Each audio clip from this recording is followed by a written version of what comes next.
we're going to be covering my Nintendo Entertainment System top 10 list.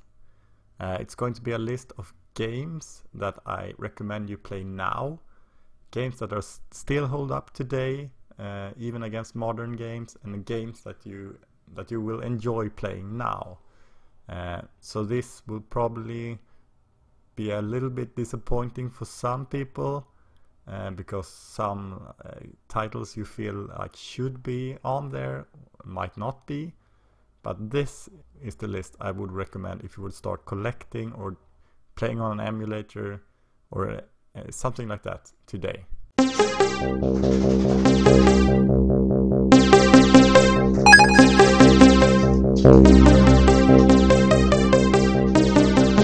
Number 10.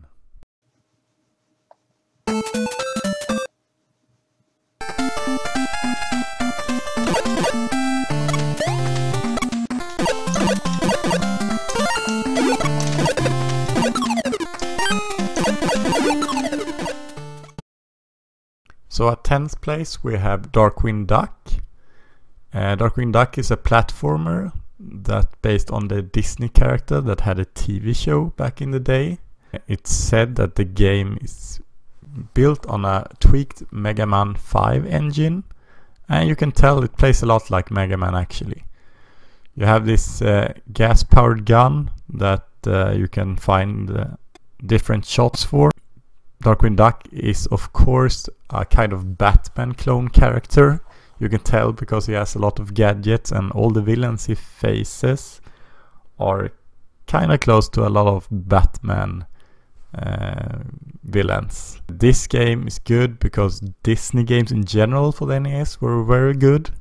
It has good graphics, good gameplay and great music. It's quite a good difficulty curve, I feel like. There are 6 levels and then a final level, and it's not too hard for an NES game. Check it out. Number 9.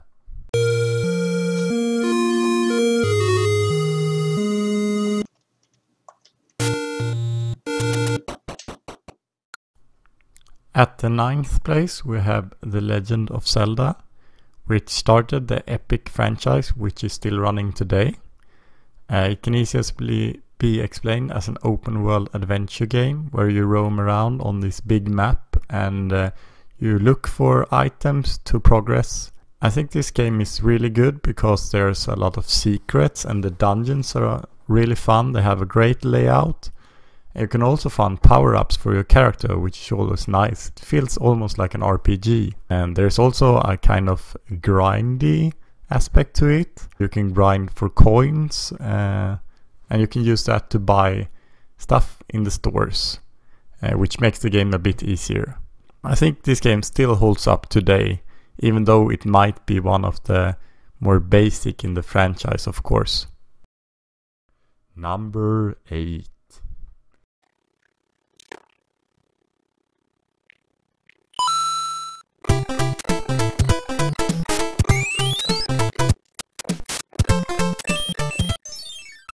On 8th place we have Super Mario Bros. 3, another platformer. What can I say about this classic? It's well made. They have a big overworld level selection, fun power-ups, mini-games all over the map.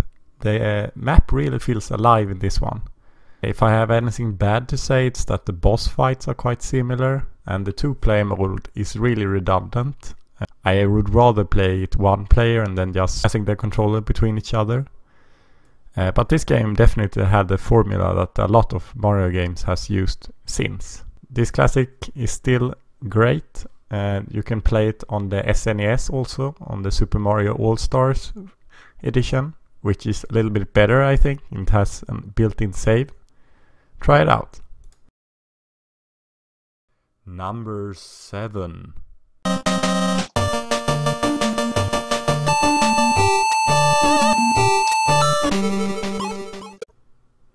At 7th place we have another Disney game, and this time it's a 2-player game called Chip and Dale. This game is one of the best 2-player game on the NES, I believe. It's easy to pick up, it has boss fights, It's really good mechanics, and it follows the cartoon really well. It has a kind of micro machine world where everything is really big because you're a little chipmunk, so you jump around on chairs, tables, books and stuff like that. So the graphics are really great as well. There's a level selector, so you don't need to play all the levels and you can pick different routes each time. If there's anything bad to say about this game, then it might be that it's a little bit too easy, but I really recommend this, and I would pick up the first game instead of the second game. I think the first one is better. Number 6.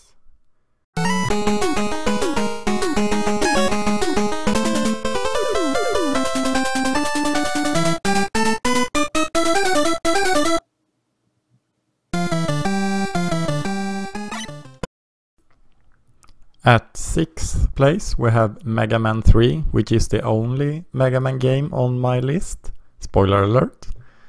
I am a bit biased because I own this version of the Mega Man.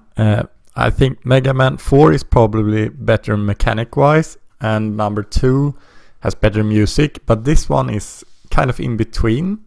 So this one has great music and good mechanics. Mega Man, as always, has great level design. I just love this classic kind of build-up with you gaining each boss's weapons when you defeat them, and you use the previous boss weapon on the next to make it easier. And I think like playing the NES involves playing at least one Mega Man game because they are just that great. Number 5.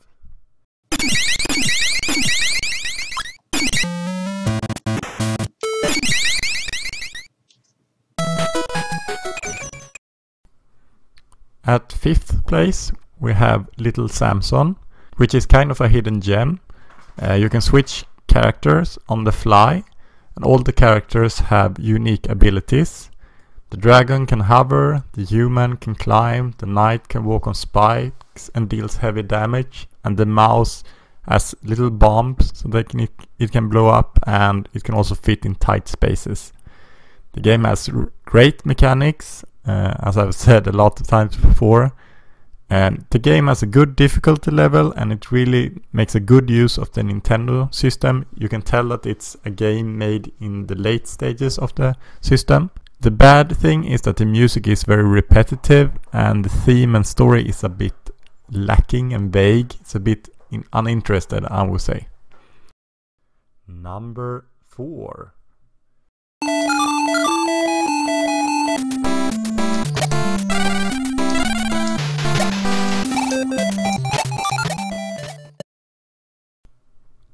At 4th place we have the 3rd Disney game on the list.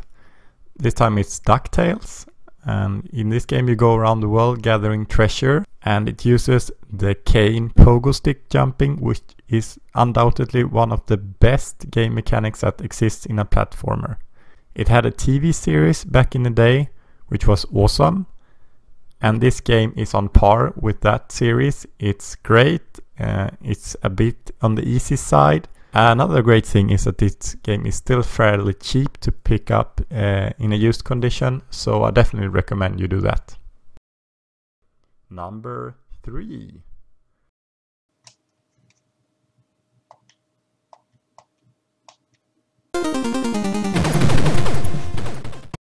In 3rd place we have Projector, or Contra as it is known in the US. I used to own this game when I was little, and it's a shooter with power-ups. It's very simple gameplay. You just pick up the controller and you start shooting. This game is great even in 2-player, and there's great diversity in the levels.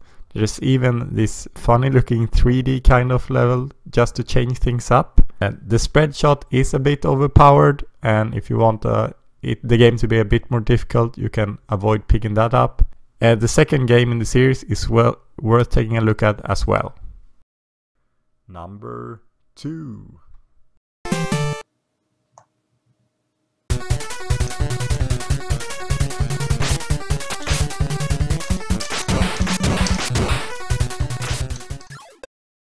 On second place we have Shadow Warrior or Ninja Gaiden, and the flow in this game is something special.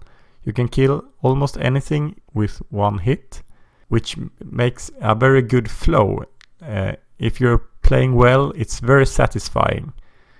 But I probably would have hated it as a kid because it has a lot of cheap deaths. You have to know where certain enemies spawn. But even then, when you learn and you're playing well, it's just so much fun. You can even get killed even if you have a full bar of health. Then one like eagle might come and knock you down a pit and you instantly die. The game is still fair, it has checkpoints, and I would say the only real hard thing in the game is beating the final bosses in one go, since you go back quite a far bit to the last checkpoint if you don't beat them in one go.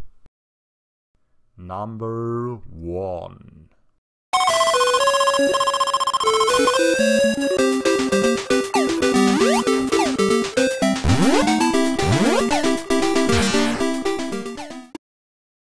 So, in the first place we have Tailspin, which is also based on a cartoon. This might strike you as an odd choice for first place, but hear me out. So this game has an upgrade system that makes it resemble an RPG. You can buy like plating to a ship or rapid fire or extra lives. I really recommend getting the extra fire, by the way, because you can't fire another bullet until the first one has despawned. The game has good control, great sound and music, as in most Disney games.